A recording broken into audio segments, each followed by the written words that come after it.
Peter Dutton says Australians will know the cost of his nuclear power plant before the next election. As communities near the proposed plants contemplate a reactor in their backyard, the Albanese government is pushing ahead with an offshore wind farm. Political editor Charles Croucher.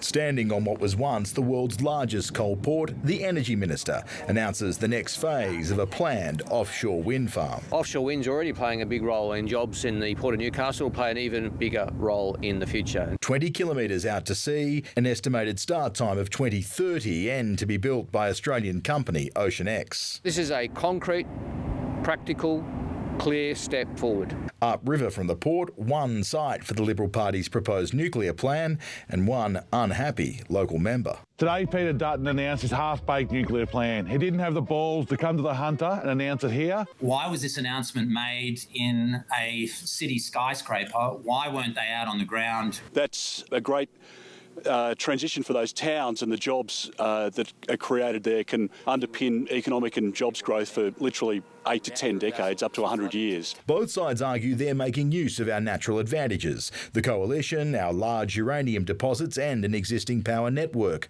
The government, our abundance of wind and sun. If you go outside in Australia, you can fry an egg on a footpath during the summer. We have the best solar resources in the world. The largest detail yet to be announced by Peter Dutton is the cost of his nuclear power plan, but he is adamant it will come before Australians go to the polls. The reason why there are no costings out there is because it is so expensive, because it doesn't add up. We want the information out there in bite-sized bits, if you like, so that people can consume exactly what it is that we're proposing and understand what it's not proposing. You know, we all know what they'd advise us in this situation. They would say, if you don't know, vote no. Charles Croucher, 9 News. Tonight, a question of cost. Peter Dutton defends his nuclear drip feed.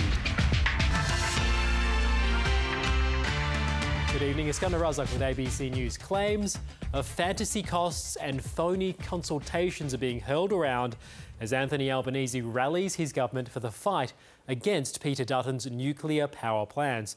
The coalition hasn't released any figures on the cost of the 7 nuclear reactors it's promised, and some MPs admit holding back that detail has been deliberate. Here's political reporter Matthew Doran. Donning the campaign khaki in the chill of a Tasmanian winter, Here we are. as the contest over how to keep the lights and heaters on ratchets up a gear. A plan that had no costs attached can't be taken seriously. A day after releasing proposed sites for nuclear reactors across the country, Peter Dutton's defending not detailing the cost just yet. We want the information out there in bite-sized bits, if you like. Will it be before the election? Of course. I don't think people should get themselves tied up in knots about the costs. One MP, representing a region where one of the 7 reactors might be placed, candid in explaining a reason for limited community consultation before yesterday's announcement. Everything will leak virtually instantly, and then it becomes this huge public bun fight before you even get started. Others furious about being kept in the dark on the coalition's policy. With the few paragraphs on their press release, it kind of looks like it was done on the back of a beer coaster. We are beginning that engagement with communities, and that was what yesterday's announcement was about. The opposition leader remains confident about his ambitious timeframe. Somewhere between 2035 and 37, we can get the first 2 projects off the ground, and then there's a gradual rollout through the 2040s. A mob who'd struggled to assemble an IKEA flat pack are going to start from scratch and be able to develop a nuclear energy industry in Australia. A nuclear industry currently banned under Commonwealth law and nuclear energy prohibited in a number of states. But a proposal which may well stand up to legal challenge if a future coalition government wants to push ahead without the cooperation of state premiers. The Commonwealth actually has pretty broad powers in this area. So it seems to me that in the end this is going to be a matter of politics rather than law and the Constitution. Just last month, the CSIRO crunched the numbers and found it would cost at least $8.5 billion to construct a large-scale reactor in Australia, and it would produce energy at roughly twice the cost of renewables. Now, the coalition disputes that latter point in making its pitch to voters on cheaper power, but Peter Dutton's plan currently rings hollow because there isn't any detail on the table. Matthew Doran, ABC News, Canberra. The fallout from Peter Dutton's nuclear plan continues to be felt here, with a reactor earmarked for the Latrobe Valley. State political reporter Richard Willingham joins us now from State Parliament. Rich, how have the nuclear battle lines been drawn in Victoria?